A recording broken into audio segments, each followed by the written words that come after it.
This isn't the Medusa you were warned about. This is the one they tried to silence. Medusa, the monster you made. Chapter 1. Before the stone. They only remember the snakes. They never remember the prayers. Long before the curse, before the whispers of monster, Medusa was a girl, a priestess, a servant of the goddess Athena, radiant in white robes, clean hands and quiet loyalty. She lived in the temple like a ghost in marble, silent, reverent, invisible. That's what a priestess was meant to be, pure, obedient, unseen. I am the vessel, she whispered each morning, pressing her forehead to the cold stone altar. I am the voice of the goddess. She said it even when no one listened, especially when no one listened. The temple sat on a cliffside above the roaring sea, its columns stained by centuries of salt and silence. The world outside was chaos, kings warring, beasts hunting, gods scheming, but in here there was only marble and rules. She lit the incense, she swept the floors, she fasted, she stayed small, and Poseidon watched. He came with the storms, and the storms came often. Medusa was 17 when she caught his eye. It wasn't a moment. It was a season, weeks of tension, of strange wind, of ocean foam hissing up the cliffs like teeth. The others didn't see it, or pretended not to, because Poseidon was a god, and gods did what they wanted. He came to the temple one night, barefoot, wet with rain, smiling like he didn't know what no meant. She knelt, because she had to. He touched her hair. She flinched. That night should have ended with prayer. Instead, it ended with silence, and blood, and a cracked statue of Athena lying on the floor. Medusa told the truth. She told the head priestess. She told the sisters. She stood at the altar and begged for justice. She said, "He defiled the sacred ground. He broke your image. He broke me." The next morning, the temple doors opened, and Athena answered, not with justice, with judgment. "You let him enter the temple," Athena said, voice like polished steel. "I did not invite him. You did not stop him. He is a god, and I am your goddess." Athena stood tall in the ruins of her statue, eyes sharp enough to carve marble. "You were meant to be a symbol of purity," she said. "Now you are a symbol of weakness. I will not have my name sullied by pity." Medusa opened her mouth. But snakes do not argue with blades. The curse was not shouted. It was whispered, soft and elegant, like a knife between the ribs. "I give you the eyes of truth," Athena said, placing a hand on Medusa's forehead, "and the face no man may look upon again." The pain was not like fire. It was like molten stillness, like every bone in her face froze, every vein thickened with poison. Her hair screamed, her eyes burned. She fell to the floor, gasping, crawling, howling. The priestesses screamed and ran. Stone crackled behind her. The youngest sister, the only one who had believed her, turned to see what was happening. Her mouth opened in horror, and then her skin did not move again. Medusa fled. She ran through the woods until the trees bent away from her. She ran until birds dropped from the sky mid-flight. She ran until she couldn't hear her own heartbeat over the silence she brought. She collapsed in a cave by the sea, breathing like a creature born in ash. She didn't sleep. She didn't pray. And when she finally crawled to the water and saw her reflection, she smiled. It was not pretty. It was not human. It was not small. Her skin was pale as stone. Her eyes glowed gold. Her hair, no longer hair, hissed and coiled with rage. The gods had cursed her. Let them. Because now she could not be touched. She could not be hurt. She could not be ignored. They would remember her now, not as a victim, not as a priestess, but as a warning. Chapter 2. The Stone Garden. They came with swords. They always came with swords. And Medusa let them come, because they never left. The cave had changed since that first night. No longer a place of exile, now a temple of her own. Not of marble and lies, but of truth frozen in flesh. Statues filled the cavern. Rows and rows of warriors turned to stone in their final moments, mid-swing, mid-scream, mid-prayer.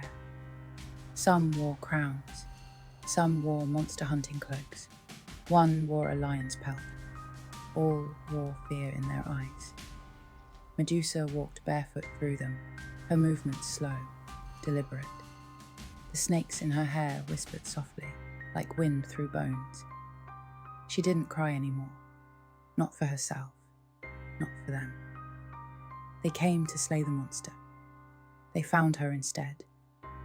She sat by the fire at the heart of the cave, sharpening a blade she no longer needed. The sound echoed off the stone faces like a lullaby. Then the air shifted. She felt it before she saw him. A man. No, a boy. No armor, no shield, just a dark cloak and steady footsteps. He stepped into the mouth of the cave and did not stop walking. She raised her head. "Do you want to die, little hero?" His voice was calm. "I'm not here to kill you." She stood slowly. They always say that.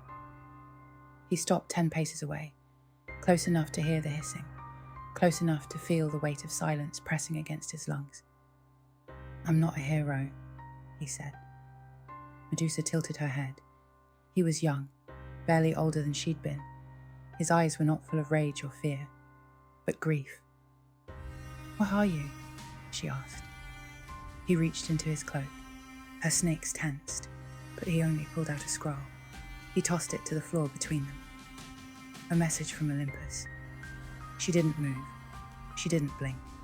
Then, slowly, she picked it up, unrolled it, read. Her eyes narrowed. "So, they want me to fight for them?" Perseus nodded. "Something is coming.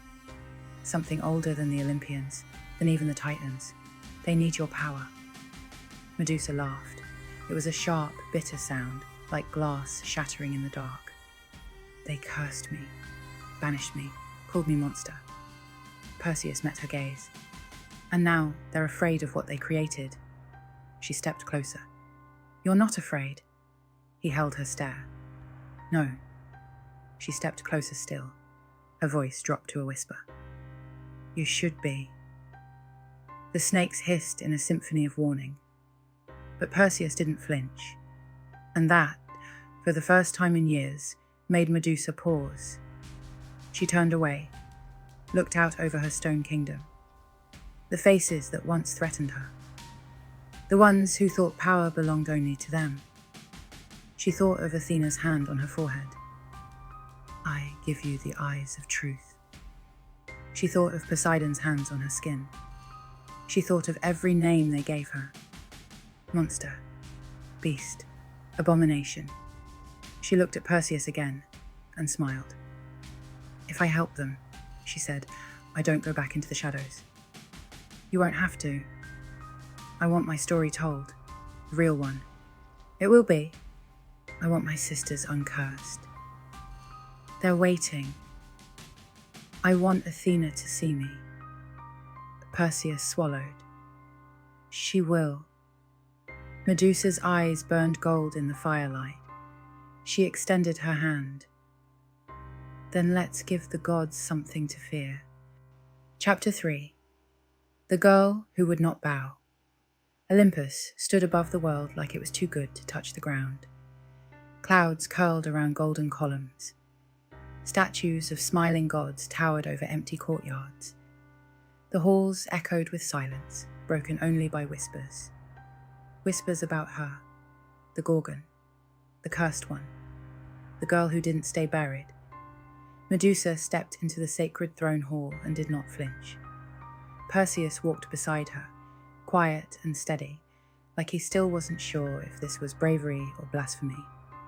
12 thrones lined the ark. 11 were filled. Only Hestia's seat sat empty, long since abandoned. Zeus looked down from his place at the center, all storm eyes and smug divinity.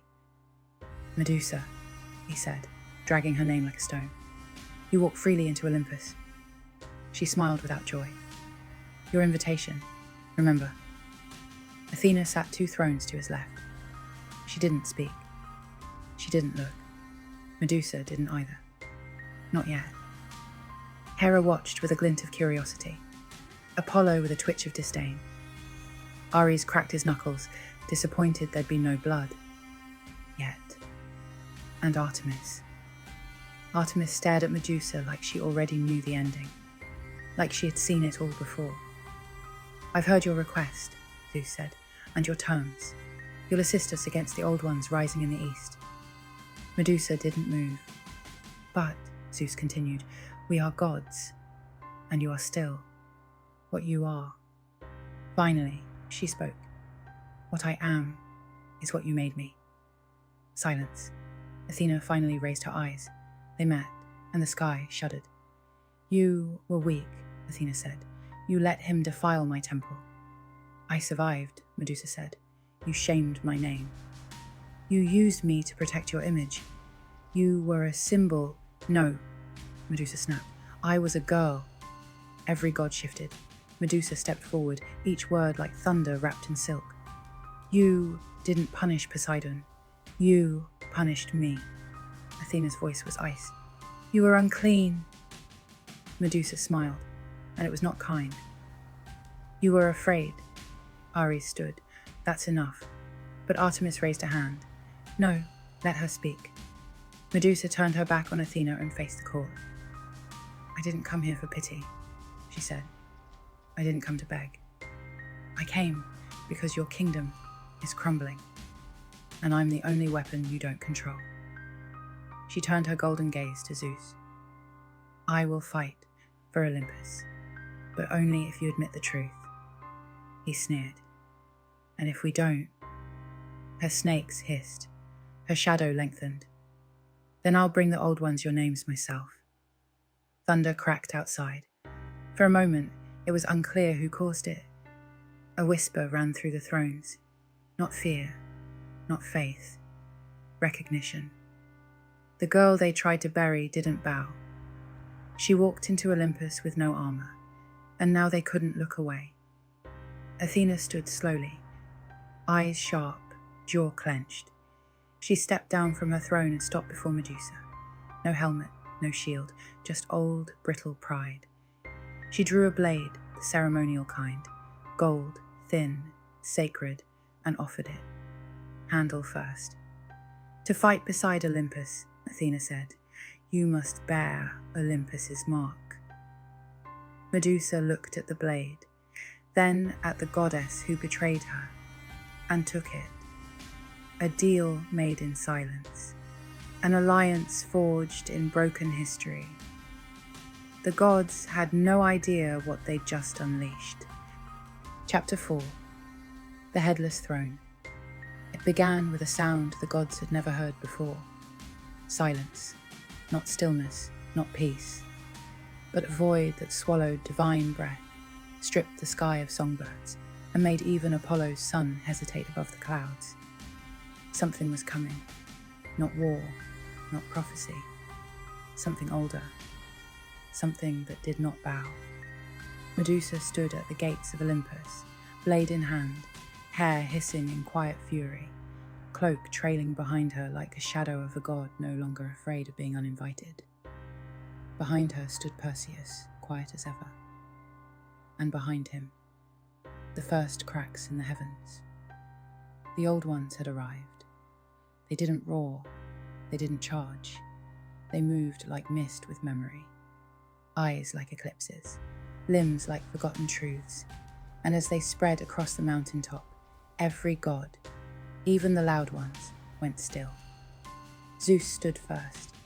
He lifted his lightning like a threat, then saw it fizz in his palm, unraveling, unthreading. The Old Ones weren't here for Olympus. They were here for correction. Athena stepped forward, blade ready, gaze defiant. Medusa turned to her. "This is your doing," Athena whispered. "You brought them." "No," Medusa said. "You summoned them the day you chose silence over justice. I just gave them a reason to answer." The first throne fell, not broken, unmade, its gold dissolved into ash, its legacy scattered like feathers in fire. Poseidon's name vanished from the sky, and still the old ones advanced. The gods panicked, fled, begged. Zeus called on titans, Hera called on curses, Ares called for blood, but none of it mattered. They had ruled for centuries. Now they would answer for it. Medusa walked through the chaos, untouched. She did not run. She did not fight.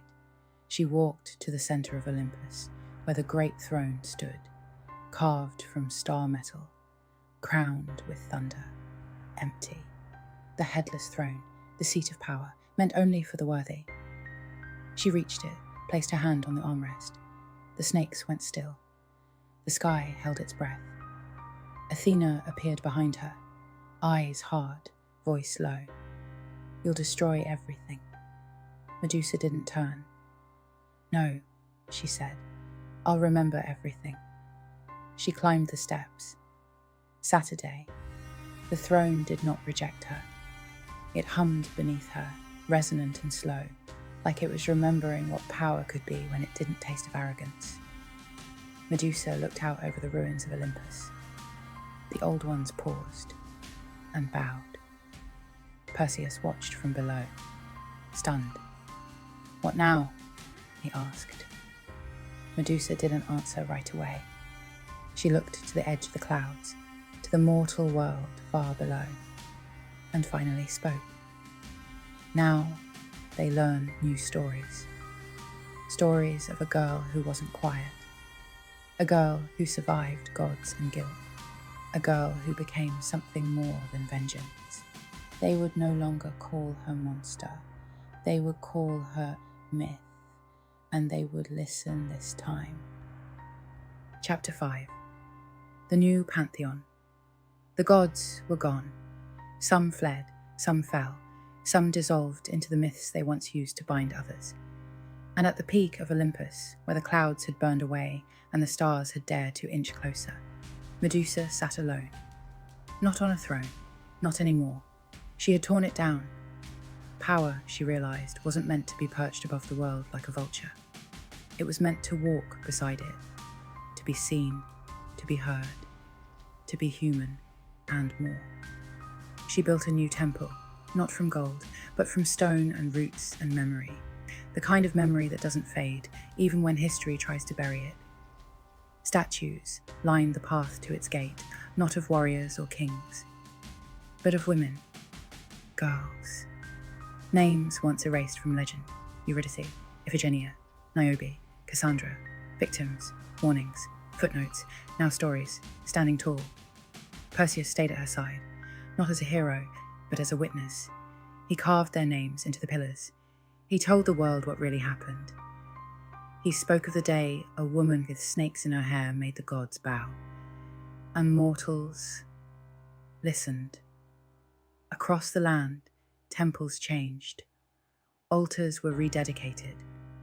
Priestesses spoke Medusa's name, not in fear, but in fire. Children wore pendants shaped like serpents, not as symbols of danger, but of survival. And in quiet corners of the earth, the cursed began to whisper, not for mercy, but for justice. And when they whispered, something answered. A flicker of gold in the dark. A hiss of wind that sounded like teeth. A shadow that did not run anymore. Medusa did not seek worship. She did not demand blood. She did not write laws in lightning. She told the truth.